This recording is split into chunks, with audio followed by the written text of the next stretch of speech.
to Connecticut. We flash back to 1978 up the road in Windsor Locks, Connecticut, the Greater Hartford Open. The legendary Mark Roth taking on Johnny Petraglia. Roth to shut out Petraglia with a strike in the 10th frame, fill ball. But only gets 9. Johnny P steps up, needs 3 strikes in the 10th to tie. Goes right through the nose for the 4-6. Anything but a strike. And Roth wins it, 194-171. He won that on his 27th birthday. He would have plenty more wins after that. Mark Roth, 34-time Titleist, Hall of Famer. 56 years old, competes on the senior PBA tour right now and was granted a commissioner's exemption this week and was able to bowl as well. All the bowlers in the PBA keeping a close eye. I won in 1978, Bradley, Connecticut, and I was talking with Fred Schreier out in Vegas. Maybe I could get an exemption, and he said, sure. And it was pretty good. I had a couple of bad games. I didn't like any other week, and it was good to bowl again. I enjoyed it. So that's Mark Roth this week, and we are joined now by Chris Barnes, who for the 2nd consecutive week, sitting on top of the Chris Schenkel Player of the Year points race. 2 more events after this. What is the mind frame and the attitude going into those events? Well, you know, there's only 4 points difference between us, and that's a 3rd place next week, or actually 3rd place in the U.S. Open either. And Walter normally makes 1 out of 4 shows, and he hasn't made 2, for a week now, so or 2 weeks, so he's due, and I figure I have to make another one. Gotcha.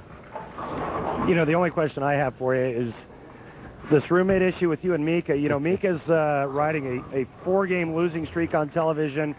We know that you struggled for a while. Now you're winning. How much longer is Mika going to room with you? Well, that's always up for debate with any roommate I have. Because you know he's blaming you for everything. Absolutely. Well, why should it be any different?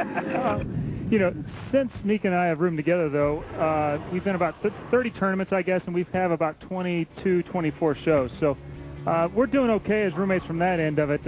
I may have sloughed off a little bit of my bad karma on him on TV, but I think he's going to be back. It'll just make the next run all the sweeter for him.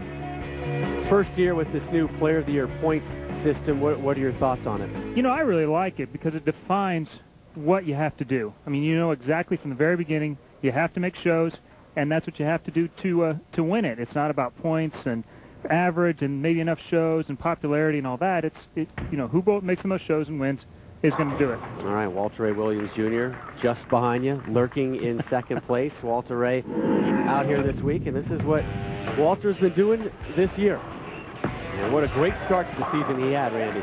Yeah, he got off to a red-hot start and has kind of simmered down a bit. And with all the shows that Chris Barnes has made, he got right back on his heels, and don't think that this guy doesn't want to win another Player of the Year honor.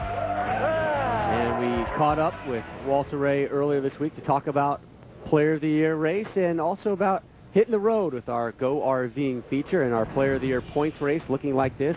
Chris Barnes on top by 4. Mike Scroggins could have made a big jump with the win today, but he will remain in 3rd place. But again, most of the focus right now just focusing on Barnes and Williams Jr. Just 4 points separating those two. Walter Ray Williams Jr. here this week, not bowling today. Let's listen in on Go RV and on the road. Basically, it's a home on wheels, so we've got most of our stuff with us. And it's got that homey feel, and my wife basically tells me she doesn't want to travel on tour if we don't have an RV, and I want her to travel with me, so it just makes it so much nicer to have my family with me. And his family has enjoyed another Player of the Year worthy campaign with Walter Ray. When I first came out on tour, I really didn't have expectations of being Player of the Year, I don't think. I thought, you know, it'd be nice if I could win a couple tournaments and make a living at this and not have a regular 9-to-5 job, and fortunately it's turned out very well for me, way beyond my expectations. So far the season's been great for me. I mean, I'm getting up there in age, I'm 48, so I really wasn't sure I'd be this competitive, you know, this late in my age, and it's nice to be competitive, have a chance at Player of the Year. I've had a bunch of great tournaments. Hopefully the next 2 weeks I can, you know, do really well and sneak by Chris again. But I know he's been bowling really well, and he's going to be tough to pass. Oh! Yes! Yes!